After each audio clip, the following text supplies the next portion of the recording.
Olá, vamos dar prosseguimento ao nosso curso de quântica. Hoje nós vamos falar de efeito fotoelétrico, ok? O efeito fotoelétrico, antes de a gente começar a discutir sobre ele, né, vamos falar o que a gente quer tentar entender. O que é o fenômeno, o que acontece nesse tal fenômeno. Vamos supor que a gente tem esse material amarelinho aqui, certo? Material 1, amarelinho. Metal. A gente incide esse metal com uma luz com uma certa frequência F1. A gente observa que não acontece nada, ok? Depois eu venho com uma frequência F2, onde F2 é maior que F1, tanto que eu fiz uma representação por desenho, né? Que a luz azul tem uma frequência maior que a luz vermelha, mas enfim. E a violeta tem uma frequência maior que a azul, então por isso que eu fiz esse desenho colorido. Deixa eu colocar aqui. A gente incide com uma frequência F2 esse mesmo material, não acontece nada. Agora eu vim com uma frequência F3, que é maior que essas três. Quando eu incido, é liberado um elétron no material. Ok? E uma coisa interessante que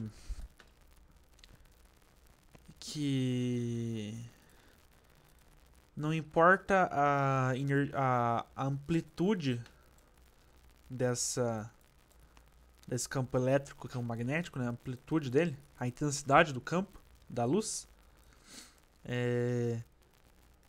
a energia cinética desse elétron vai tender a ser a mesma sempre, que ele vai ser liberado aqui, ok? Agora eu venho no material 2 diferente. Incido no F1 não acontece nada. Agora nesse material 2 eu já coloco um F2, uma frequência um pouquinho maior, e já libero um elétron. E como sempre, se eu variar a amplitude da luz, aqui a intensidade da luz, certo? Se eu variar a intensidade da luz, vou escrever aqui, que é importante.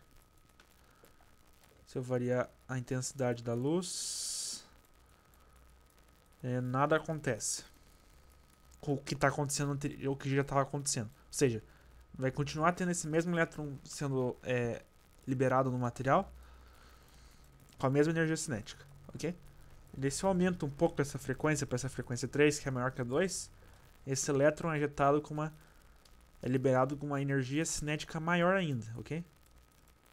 Então a gente percebe que a intensidade não varia o fenômeno. Quer dizer, varia um pouco até, porque se você começar a variar a intensidade aqui, na verdade, com esse elétron em si não acontece nada. A única diferença é que vou começar a liberar mais elétrons, tá? Quando varia a intensidade.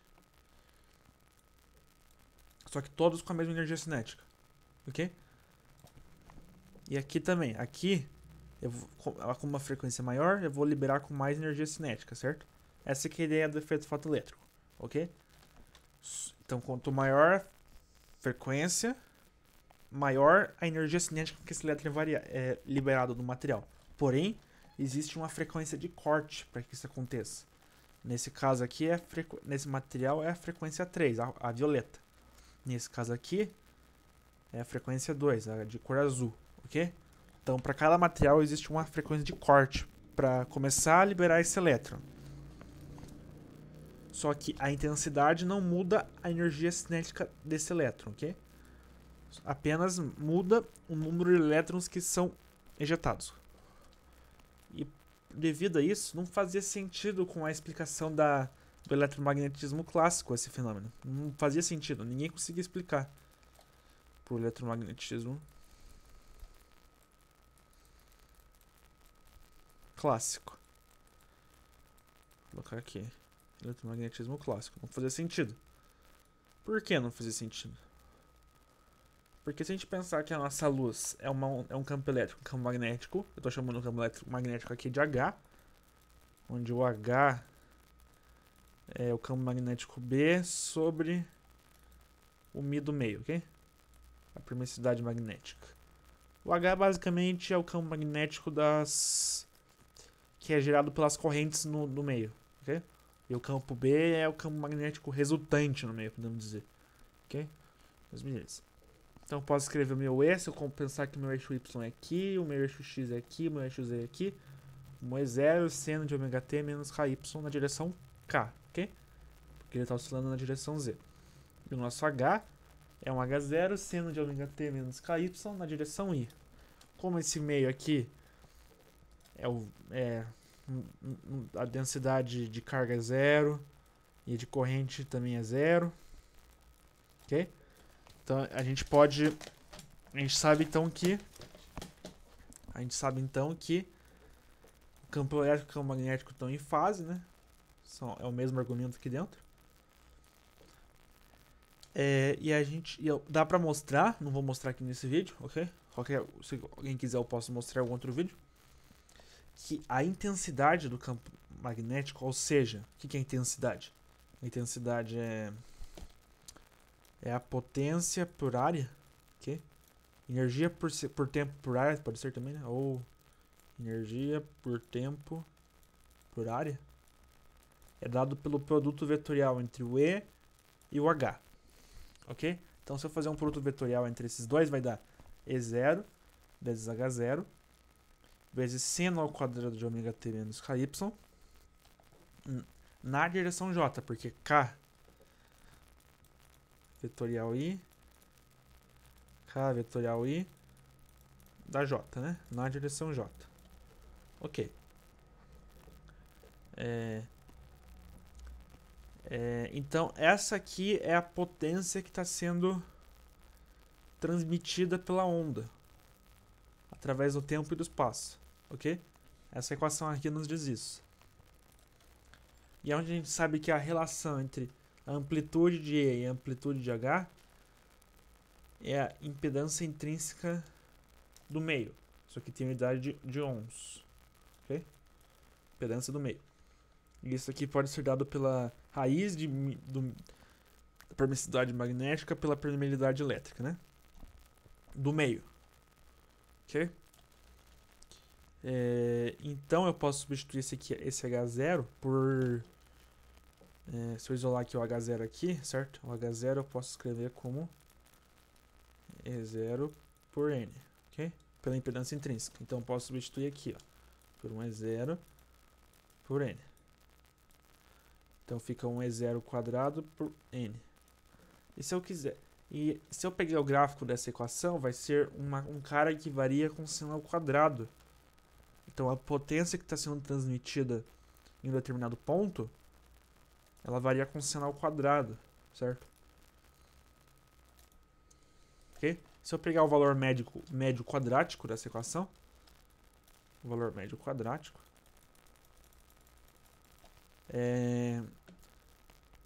basta eu dividir por 2, né? Porque o valor, isso aqui é constante, né?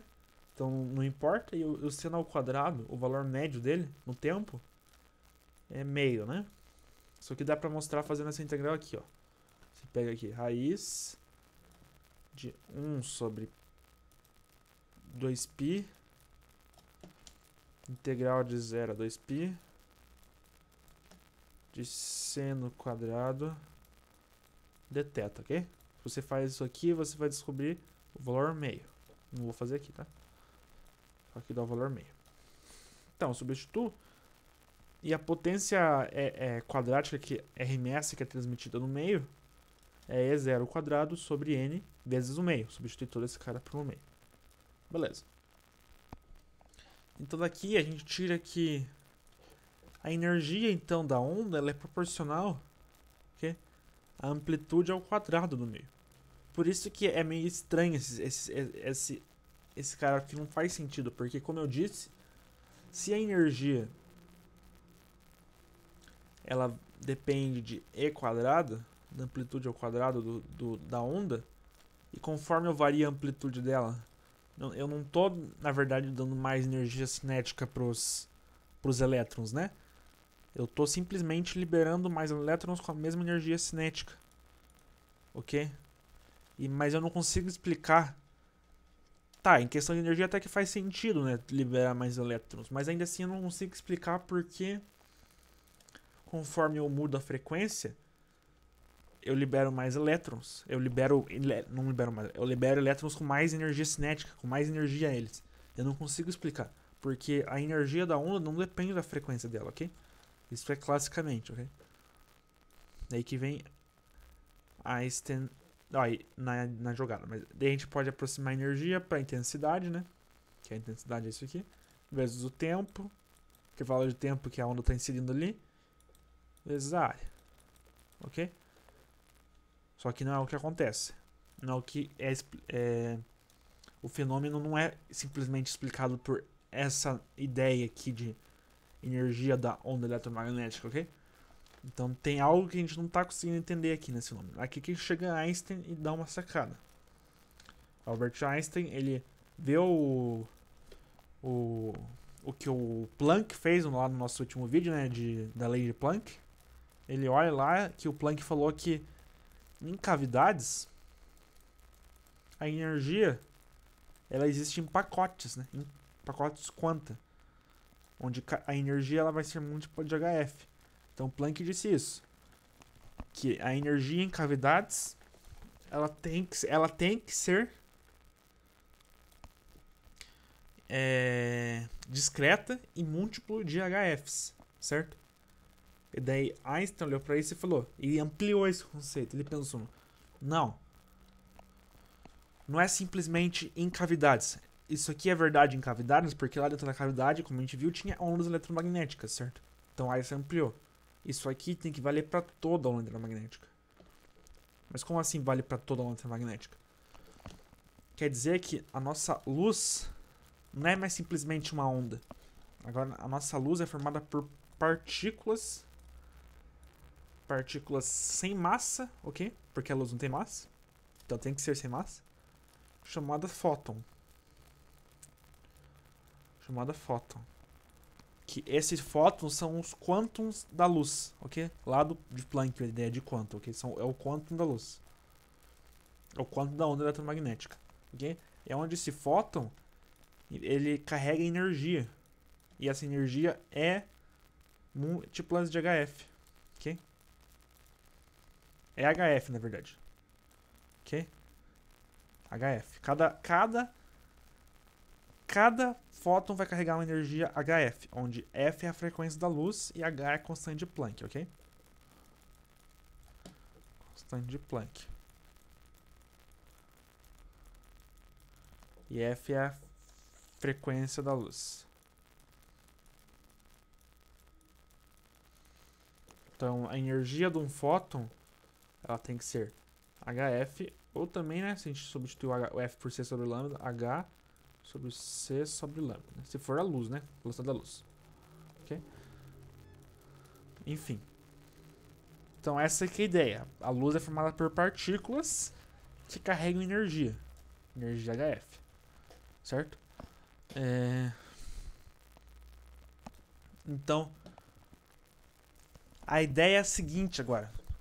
Como que a gente vai explicar o fenômeno do efeito fotoelétrico? Essa partícula aqui, como ela é uma partícula, ela tem momento, né? Mas depois a gente fala mais sobre isso no próximo vídeo. Ela vai colidir aqui e vai transmitir, ela vai colidir, vai se destruir aqui, vai ser absorvida pelo elétron em volta do átomo aqui, que é um átomo, né? Que é um elétron. Vou colocar um elétron aqui. Então, o fóton vai aparecer aqui, vai transmitir a energia dele para o elétron e o elétron vai conseguir se separar do átomo, ok? Beleza. Ele vai conseguir ficar livre daí. Só que faz sentido pensar que existe uma frequência mínima, uma energia mínima para eu conseguir soltar esse elétron do átomo, né? Por isso que existem essas frequências de corte aqui. Por causa que é necessária uma energia mínima, ou seja, um HF mínimo, para liberar esse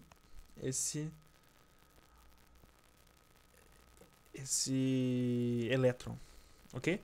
E se eu incido com uma energia superior a essa energia de corte, a energia excedente vai simplesmente para dar mais energia cinética na minha partícula, né? Por conservação de energia. Faz sentido, né? Então, para cada material existirá uma frequência de Corr diferente, né? Foi o que eu tentei explicar aqui. E aqui está a grande jogada, ó.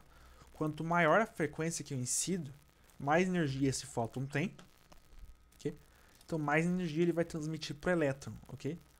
Mais energia ele vai transmitir para o elétron, então ele vai ser jogado mais rápido, ser ejetado mais rápido para fora, certo? Por isso que ele vai ter mais energia cinética conforme aumente a frequência. Essa explicação agora é totalmente possível com a ideia da luz ser partícula. Antes não era entendível, agora é possível entender, ok? Só que, e além disso, também é possível explicar a ideia porque para cada material existem essas frequências de Corr diferentes, ok? Mas, e por que então, conforme eu aumente a amplitude do meu campo elétrico, porque a minha energia é proporcional ao quadrado, a amplitude ao quadrado do campo elétrico, né? Eu aumento o número de elétrons que são injetados. Por causa do seguinte, o que significa eu aumentar? Porque, concorda comigo que conforme aumente, tem que estar certo ainda, conforme aumente a amplitude do campo elétrico ao quadrado, a energia da onda vai ter que aumentar. E conforme aumente a energia da onda, o que significa? Que a minha onda é formada por mais fótons. Então, conforme eu aumento a amplitude do campo elétrico, isso quer dizer que no meu campo elétrico, na minha luz, existe maior quantidade de fótons, ok? Então, conforme aumenta a amplitude, eu estou fazendo mais fótons extindirem no meu material, ok? O que significa? Que eu vou ejetar mais elétrons, ok? Então, vocês percebem que com essa ideia de partícula é totalmente possível explicar o efeito fotoelétrico, ok?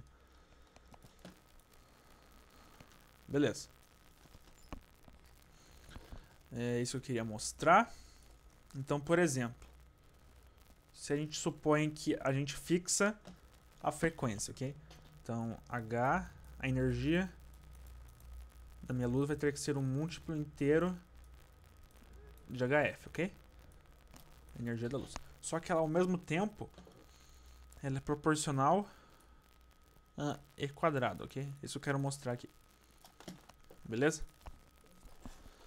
Então, se eu fixei minha frequência, se eu fazer que é isso aqui, igual a alfa E quadrado, perceba aqui comigo, que se eu deixo a minha frequência fixada e eu aumento a amplitude, a intensidade da minha luz, e se eu estou fixando isso, na verdade o que eu estou fazendo é aumentando o meu número de fótons. Agora, isso eu queria mostrar aqui, entendeu? É simplesmente essa a ideia, tá? Ok? E o contrário também é verdadeiro, né? Se eu fixo meu número de fótons e aumento a frequência, quer dizer que eu estou aumentando a amplitude do campo elétrico, ok? Beleza. Essa era a ideia. E agora a gente consegue gerar uma fórmula para o fenômeno do efeito fotoelétrico, né? Por quê?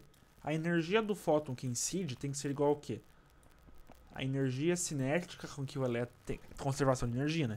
A energia cinética com que o elétron é liberado, mais uma função de trabalho. O que significa essa função de trabalho? Significa que, por exemplo, é aquela ideia da frequência de corte. Porque, por exemplo, eu jogo aqui uma energia de, sei lá, 50 elétron-volts, ok? Só que eu preciso de uma energia de 100 elétron-volts para fazer um elétron ser ejetado, ok? Então, essa 100 elétron-volts é a função de trabalho, entendeu? Então, se eu tenho 50 elétron-volts incidindo e a função de trabalho é 100 elétron-volts, nenhum elétron é ejetado, ok? O elétron não é ejetado, porque 100 elétron-volts é maior que 50 elétron-volts. Essa que é a ideia, ok? Ou seja, só acontece, o elétron só vai ser ejetado, vamos deixar aqui claro, então. O elétron só vai ser ejetado, elétron só vai ser liberado se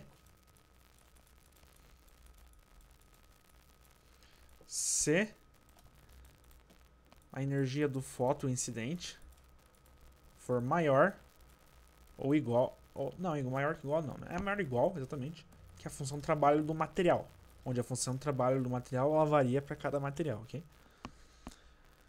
Então se eu pegar essa equação aqui, eu consigo escrever ela assim, ó. A energia do fóton é H vezes F, né? Igual a energia cinética do elétron mais a função de trabalho. Se eu pensar que a função de trabalho está associada a uma frequência de corte, eu posso escrever minha função de trabalho como o quê? Como a constante de Planck vezes a frequência de corte. Ok? Então eu obtenho a seguinte relação aqui, ó, que a energia cinética é HF menos a função de trabalho, ou seja, menos H vezes a frequência de corte. Ok? Uma outra equaçãozinha aqui que pode aparecer de vez em quando, ok? Ou, botando H em evidência, frequência menos frequência de corte. Beleza. Então, como a gente viu, né, para cada material existe uma frequência diferente de corte para o elétron começar a ser liberado. E o excedente de energia, ou seja, o HF menos a função de trabalho, como eu disse, né, tem que virar a energia cinética do elétron, ou seja, tem que virar m massa do elétron vezes a velocidade ao quadrado sobre 2, né? Ok? Isso aqui é mv quadrado sobre 2. mv quadrado sobre 2. Legal, legal, legal. Então é isso. Essa aqui é a fórmula do fenômeno, tá? Lembrando que é essa mesma coisa aqui. Ou isso aqui, né? Só isolando a energia cinética e fazendo a função de trabalho ser isso aqui, né? Que faz sentido, né? Porque a função de trabalho está atrelada a uma frequência de corte. Então, beleza. Então, é isso aqui que era para ser a ideia do efeito fotoelétrico, tá? Eu vou continuar o vídeo, porque no rádio, eu tô seguindo o Rayleigh agora, né? E o Rayleigh ele fala de alguns experimentos, eu vou falar dele só porque o Rayleigh fala, ok? Então, como que a gente faz para determinar a energia cinética do elétron que foi liberado, ok? Então a gente constrói um circuitinho, a gente coloca uma fonte que a gente pode, um gerador que a gente pode ajustar o valor do potencial aqui, essa fonte. Colocamos um perímetro aqui para medir a corrente que passa. E um material aqui, isso aqui é como se fosse, aqui dentro tem o vácuo, ok? Aqui dentro tem vácuo. É como se fosse um material com vácuo aqui. E daí eu faço a luz incidir aqui. E aqui tem um determinado material. E como vai acontecer o efeito fotoelétrico, dependendo da frequência, né, vai liberar um eletrãozinho. Legal. Então a ideia é o seguinte, a gente pode equacionar esse problema, né? Por quê? Porque se eu vou liberar um eletrãozinho, eu vou fazer incidir aonde? Não é aqui embaixo, né? Ali em cima. Não, é aqui mesmo, né?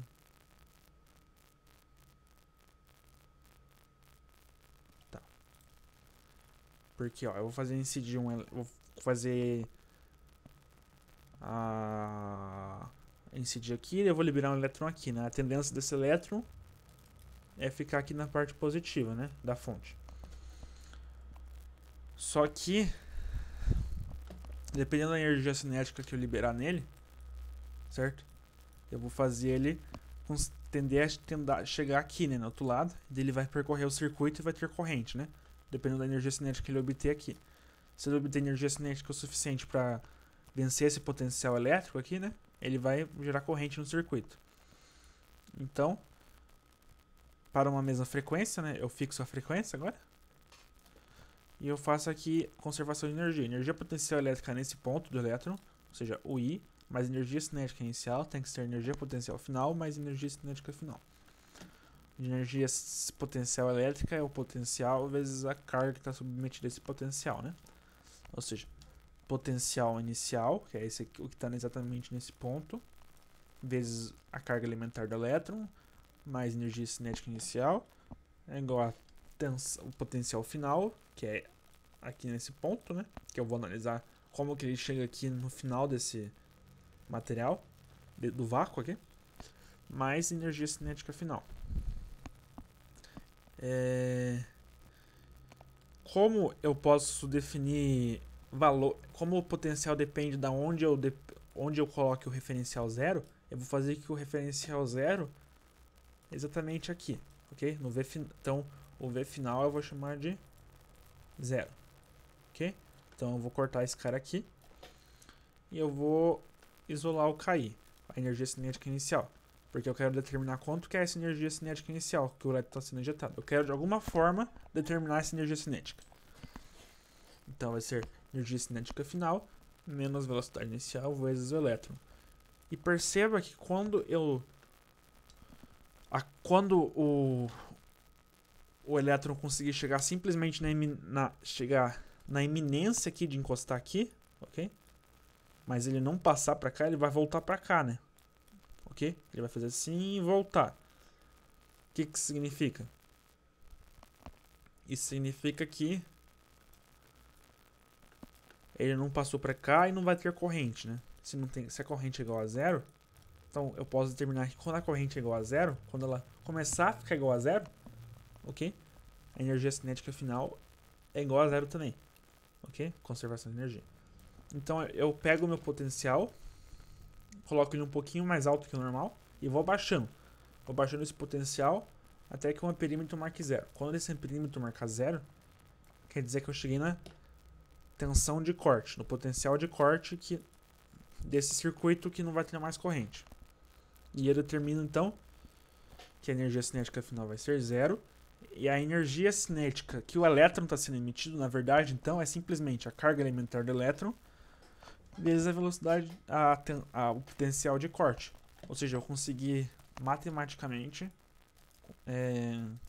com experimentos, eu consegui determinar o valor exato da energia cinética que o elétron está sendo liberado, ok? Perceba que isso aqui vai dar positivo, né? Porque a carga elementar do elétron é negativa. Então negativo com negativo dá positivo. Agora que a gente conseguiu determinar a energia cinética, vamos tentar determinar a função de trabalho do material. E perceba que, como eu falei, eu tenho que manter a frequência fixa aqui enquanto estiver diminuindo o potencial, né? Então, enquanto estiver diminuindo o potencial, eu tenho que manter a frequência constante, né? Por quê? Porque para cada frequência eu tenho um potencial de corte diferente. Então, como que a gente determina a função de trabalho? Seguinte. Em experimentos, né? A gente sabe essa equação aqui do efeito fotoelétrico, né? Que a gente falou ali em cima. A gente abre aqui a energia. A gente sabe que a gente já calculou quanto vale a energia cinética, né? Ela vale potencial de corte vezes a carga do elétron. Tô deixando em módulo aqui, ok? Mais a função de trabalho. Ok? Beleza.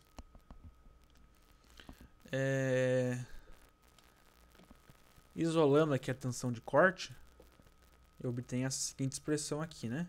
Passo esse cara subtraindo e passo a carga elementar dividindo. Tem essa equação aqui, que é o que? É uma equação de primeiro grau, né?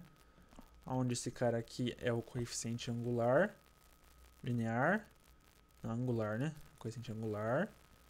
E esse cara aqui é o coeficiente linear, né? Acho que era isso usando. Beleza. Então eu venho aqui e faço vários experimentos, né? Para várias frequências, né? Para cada frequência, eu vou fazendo o experimento eu vou calculando a tensão de o potencial de corte para determinadas frequências e consigo plotar uma linha reta. E daí eu junto essa linha reta numa única linha reta. Perceba que não existe nada nessa linha mais, porque a partir desse ponto para cá, a partir dessa frequência para trás, nenhum elétron é mais emitido, né? Então não tem mais porque então realmente não tem nada para ter aqui, ok? Por causa da fórmula mesmo, né? Energia é igual a energia cinética mais função do trabalho, né? Se a minha frequência é a função do trabalho sobre H, perceba isso aqui, ó. Porque esse ponto aqui é quando a tensão de corte é igual a zero, né? Quando eu coloco isso aqui igual a zero, eu obtenho que HF sobre E é igual a função do trabalho sobre E. Corto. A frequência tem que ser função do trabalho sobre a constante de Planck. Então, substituindo aqui nessa fórmula, você vai obter que a frequência tem que ser isso mais isso mais a função do trabalho, né? Ok? Cortando isso aqui e a função do trabalho vai cortar aqui, a gente obtém que a energia cinética vai ser zero nesse determinado ponto, né? O elétron vai ser emitido com energia cinética igual a zero a partir dessa frequência. Então, para baixo também vai ser emitido. Ele nem vai ser emitido para baixo, né? Então é por isso que não tem nada para cá. Só explicando.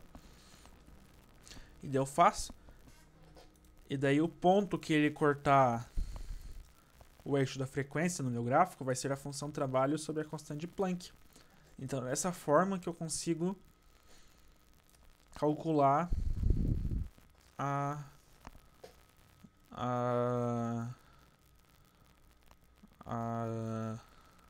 função de trabalho, né? Basta eu pegar a frequência de corte. Frequência de corte vai ser a função de trabalho sobre H. E multiplicar a constante de Planck. É o que a gente já definiu aqui em cima, né? Aonde? Aqui, né? É o que a gente tinha definido aqui. Ok?